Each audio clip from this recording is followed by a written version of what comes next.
রমজান মাসে ইফতার সামনে নিয়ে আল্লাহ সুবহানাহু ওয়া তাআলার এই ৩টি শক্তিশালী নাম যদি কেউ ৭ বার পড়ে, আল্লাহ তাআলার কসম করে বলছি, আল্লাহ রাব্বুল আলামিন ওই ব্যক্তির ঘরের অভাব অনটন দূর করে দেবেন। ওই ব্যক্তিকে জীবনে কখনোই দারিদ্রতা গ্রাস করবে না, তার সংসারে অভাব অনটন আসবে না। আল্লাহ সুবহানাহু ওয়া তাআলা ওই ব্যক্তির মনের যত কঠিন আশাই থাকুক না কেন তা মুহূর্তের মধ্যে পূর্ণ করে দেবেন। শুধু তাই নয়, তার কোটি টাকার ঋণ থাকলেও আল্লাহ সুবহানাহু ওয়া তাআলা তা মুহূর্তের মধ্যে ব্যবস্থা করে দেবেন। আল্লাহ সুবহানাহু ওয়া তাআলা ওই ব্যক্তিকে এমন ধন সম্পদ, এমন টাকা পয়সা দান করবেন যা সে কোনোদিন অন্য কারো কাছে চাইতে হবে না। তার ধন সম্পদ দিন দিন বৃদ্ধি হবে। যদি প্রিয় দর্শক আপনারা আমল দ্বারা ফলাফল পেতে চান, ভিডিওটি যদি ট্রেনে দেখেন তাহলে হয়তো কোনো নিয়ম মিস করে ফেলবেন, তাহলে আপনার দোয়া কবুল হবে না। তাই বলছি, না টেনে সম্পূর্ণ ভিডিও দেখার অনুরোধ রইল। আর যারা এখনও চ্যানেলটি সাবস্ক্রাইব করেননি, প্লিজ চ্যানেলটি সাবস্ক্রাইব করে পাশে থাকবেন। কেউ যদি চায় যে তার ধন সম্পদ দিন দিন বৃদ্ধি হয়ে যাক, তার ধন সম্পদ বেড়ে যাক, সে ধনী সম্পদশালী হয়ে যাক, তার মনের যে কোনো আশা পূর্ণ হয়ে যাক, তাহলে মাহে রমজান ইফতার সামনে নিয়ে সে যেন আল্লাহ সুবহানাহু ওয়া তাআলার এই ৩টি নাম ৭ বার পাঠ করেন। আল্লাহ সুবহানাহু ওয়া তাআলা ওই ব্যক্তির ধন সম্পদ বাড়িয়ে দেবেন, তার মনে যে কোনো আশা পূর্ণ করবেন এবং তার দোয়া কবুল করবেন। এটা হাদিস দ্বারা প্রমাণিত রয়েছে। আপনার যদি কোনো রকমই ভাগ্যের চাকা পরিবর্তন হচ্ছে না, ভাগ্য পরিবর্তন হচ্ছে না, সংসার থেকে অভাব অনটন দূর হচ্ছে না, সংসারে কোনোভাবে যেন আপনি হাল ঠিক রাখতে পারছেন না, সংসারে অভাব অভাব অভাব আর অভাব, আপনার ভাগ্য পরিবর্তন হচ্ছে না, বেকারস্থ অবস্থায় পড়ে আছেন, কোনো রকমই যেন আপনার ভাগ্য পরিবর্তন হচ্ছে না, কিন্তু অন্যরা অল্প পরিশ্রম করে, অল্প টাকা কামাই করে কিভাবে যেন তারা সফলতা পেয়েছে, কিভাবে যেন তারা সফল হয়ে গেছে, কিন্তু আপনি ঘন্টার পর ঘন্টা, মাসের পর মাস পরিশ্রম করছেন, কষ্ট করছেন, কোনো রকমই ভাগ্যের চাকা পরিবর্তন হচ্ছে না। দিন রাত খেটে মরছেন, দিন রাত পরিশ্রম করছেন, কিন্তু ভাগ্যের চাকা পরিবর্তন হচ্ছে না, দোয়া কবুল হচ্ছে না। এই মাহে রমজান অত্যন্ত গুরুত্বপূর্ণ একটি সময় প্রিয় বন্ধু আপনার জন্য। আপনি আল্লাহ তাআলার কাছে যা দোয়া করবেন তাই কবুল করা হবে। হাদিসে এইভাবে বলা আছে, মাহে রমজানে আল্লাহ সুবহানাহু ওয়া তাআলা প্রত্যেকটা মানুষের, প্রত্যেকটা, আপনি যদি রোজা রেখে থাকেন, সিয়াম পালন করে থাকেন, প্রত্যেকটা মানুষের একটি করে দোয়া কবুল করেন প্রতিদিন। প্রতিদিন যদি আপনি দোয়া করতে থাকেন, প্রতিদিন আল্লাহ সুবহানাহু ওয়া তাআলা একটি করে দোয়া কবুল করে থাকেন। আর আল্লাহ তাআলা ৩ ব্যক্তির দোয়া কখনই ফেরত দেন না। তার মাঝে হচ্ছে যে ব্যক্তি সিয়াম পালন করলো, রোজা রাখলো, ইফতার সামনে নিয়ে দোয়া করলো, আল্লাহ তাআলা তার দোয়া ফেলে দেন না, তার দোয়া কখনই ফেরত দেন না, তার দোয়া কবুল করে থাকেন। পবিত্র কোরআনে আল্লাহ তাআলা বলেন যে আমার কাছে তোমরা দোয়া করো, আমি তোমাদের দোয়া কবুল করব। আল্লাহ তাআলা আরো বলেন, উদউনি আস্তাজিব লাকুম, তোমরা আমাকে ডাকো, আমি তোমাদের ডাকে সাড়া দেব। রাসূল সাল্লাল্লাহু আলাইহি ওয়াসাল্লাম ইরশাদ করে বলেন, যখন কোনো বান্দা আল্লাহ তাআলার কাছে নিয়ম মেনে, আদব মেনে দোয়া করে, আল্লাহ তাআলা ওই বান্দাকে খালি হাতে ফেরত দিতে লজ্জাবোধ করেন। ওই বান্দাকে কখনোই আল্লাহ সুবহানাহু ওয়া তাআলা খালি হাতে ফেরত দেন না। অনেকেই বলে থাকেন যে আল্লাহ সুবহানাহু ওয়া তাআলা এত ধন সম্পদ, এত টাকা পয়সা কি আমাদেরকে দেবেন? এগুলো অযথা কথাবার্তা। আমি তাদেরকে বলতে চাচ্ছি, আপনারা সূরা নূহ আয়াত নাম্বার 10 থেকে 12 কোরআন শরীফ মেলে আপনারা একটু আয়াতের বাংলা তর্জমা দেখে নেবেন। আল্লাহ তাআলা কি বলেছেন? যদি কোনো ব্যক্তি আল্লাহ তাআলার উপরে তাওয়াক্কুল করে, আল্লাহর উপরে বিশ্বাস রাখে, আল্লাহর কাছে ক্ষমা চায়, আল্লাহর কাছে ফিরে আসে, আল্লাহ রাব্বুল আলামিন তার পূর্বের গুনাহ মাফ করে দেবেন এবং আল্লাহ রাব্বুল আলামিন তার সংসারের অভাব অনটন দূর করে দেবেন। শুধু তাই নয়, আল্লাহ রাব্বুল আলামিন ওই ব্যক্তিকে ধন সম্পদ, সন্তান সন্তুষ্টি ভরিয়ে দেবেন, ভারিয়ে দেবেন। এটা আল্লাহর ওয়াদা, আর আল্লাহর ওয়াদা কখনোই বরখেলাফ হয় না। এখন অনেকেই কমেন্টসে বলেন যে আমরা তো অনেকে আমল করছি, আমল দ্বারা তো ফলাফল পাচ্ছি না, যাদের দোয়া কখনোই কবুল করা হবে না, আর যারা আমল করেও কেন ফলাফল পাচ্ছে না। দেখুন প্রিয় বন্ধু, প্রিয় ভাই, আপনার মাঝে এই ভুল, এই শর্তগুলো রয়েছে কিনা। ১ নাম্বার, যাদের দোয়া কবুল করা হবে না তারা হচ্ছে আত্মীয় সম্পর্ক চিহ্নিতকারী ব্যক্তি। যে ব্যক্তি আত্মীয়তার সাথে সম্পর্ক রাখে না, আত্মীয়র সাথে সম্পর্ক চিহ্নিত করে। রাসূল সাল্লাল্লাহু আলাইহি ওয়াসাল্লাম মুসলিম শরীফের হাদিসে বলা আছে, যে ব্যক্তি আত্মীয় সম্পর্ক চিহ্নিত করে, ওই ব্যক্তির সংসারে অভাব অনটন দেখা দেবে, তার রিজিক সংকীর্ণ করে দেন এবং তার আয়ু কমে যায়।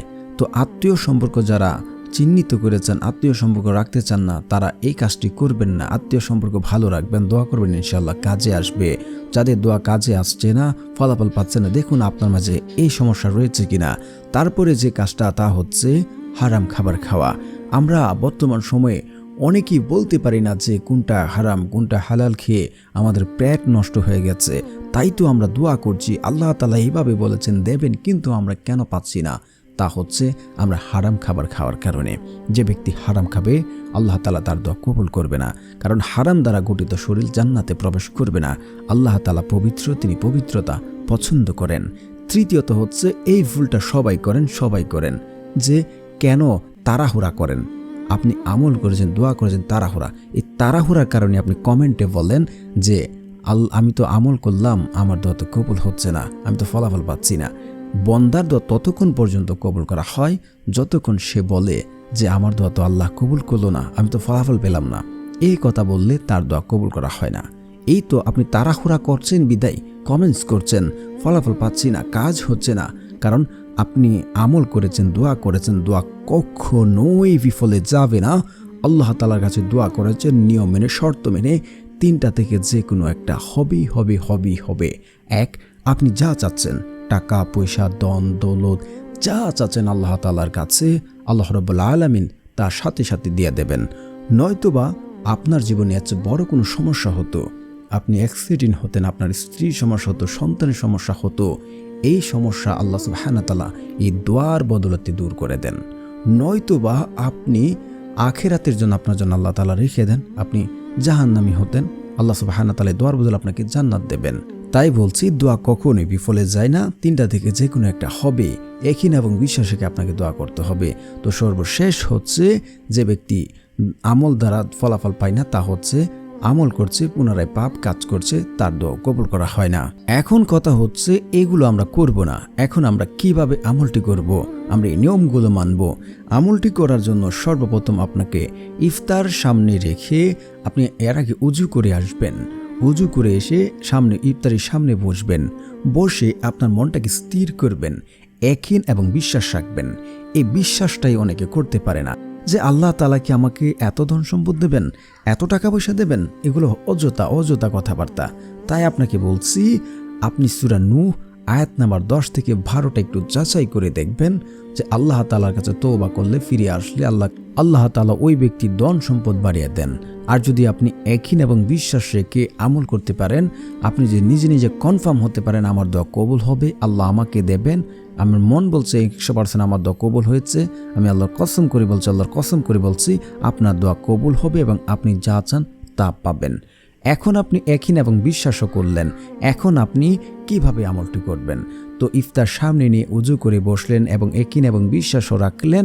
তারপর আপনাকে যা করতে হবে, ইস্তিগফার পড়তে হবে। ইস্তিগফারের বহু ফজিলত রয়েছে। যে ব্যক্তি হর হামেশা ইস্তিগফার পাঠ করবে, যদি আপনার সংসারে অভাব, আপনার সংসারের ঝামেলা, আপনার রিজিকের সমস্যা, চাকরি পাচ্ছেন না, কোনো রকমের ভাগ্য পরিবর্তন হচ্ছে না, ওই ব্যক্তি যদি ইস্তিগফার হর হামেশাই পাঠ করে, আল্লাহ রাব্বুল আলামিন ওই ব্যক্তির সংসারে যাই ঝামেলা দূর করে দেবেন।